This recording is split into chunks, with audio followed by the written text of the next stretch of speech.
So let's now come up to the throat center where the actual voice box is. So in here we have a larynx, and the larynx actually has vocal folds where the sound, the air comes through and the folds move. And the folds work like this. If you put your hands like this, like a just bring your little fingers together and you move your hands like this.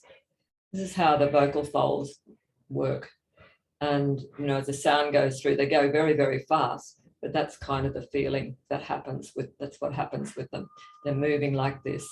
And the sound, if the sound's even through the body, the sound's coming from the whole body and the power's coming through, they're happily dancing along.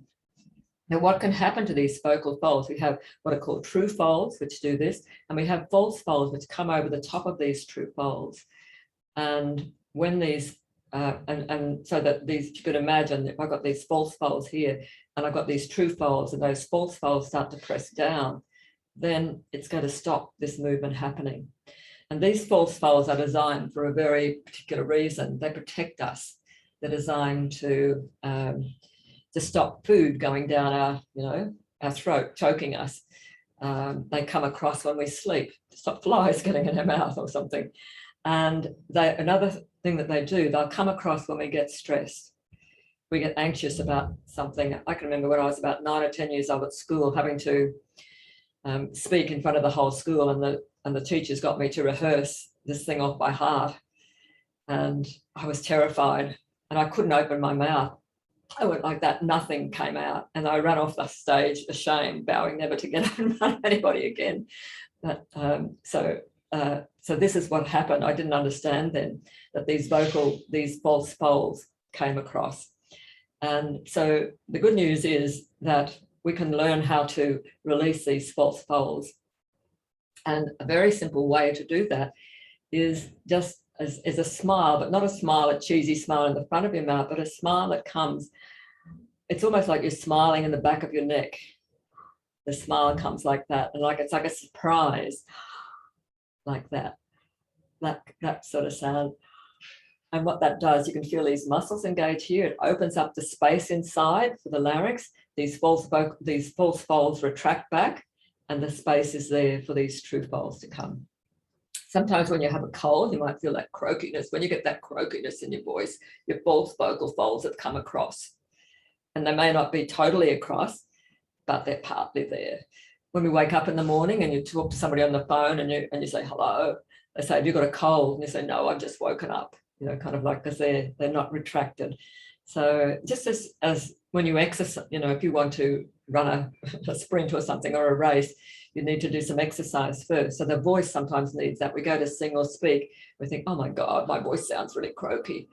And it's just that we need to do a few little things, free our body and free our voice, so the voice can come out and the body can be open to let the voice out. So this is a really, really simple thing to do. It's just, and when I first learned this, I would notice how often I would stop myself saying something and I would feel I would go like that in my throat as if I was going to cough. And you may even feel that if you just go and you try and speak, nothing comes out, or a cough might come. So coughing is another thing that we do, to stop the mucus going down through our windpipe, and just sort of so that, and that feeling of the coughing is what it feels like to constrict the throat. So if you just do that and just feel what that's like, and then if you try and say when you've got those folds across, the sound doesn't come out.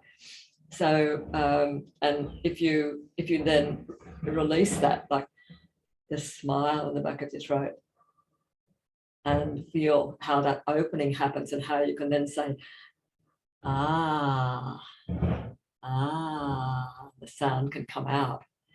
And one of the things that I've noticed in myself and in other people, when we start to criticize ourselves, the throat is the demon, the demon of the throat center is our critic.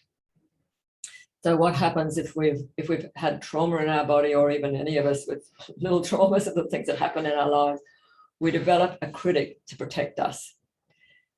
And the critic says, be careful, you can't do that, you should do this. And if you feel that energy of the critic, it's stopping things. It's stopping you expressing. It's stopping you saying anything. Danger, danger, go back. So we go and constrict in the throat and hold that in. And then often we hold our breath as well. So nothing's happening. And the way out of that is just to take that breath, doing what we've done so far, breathing into your belly, breathing down, letting your knees bend, letting the space open up, like a smile in the back of your throat, almost like a yawn. And then, ah. And when that smile comes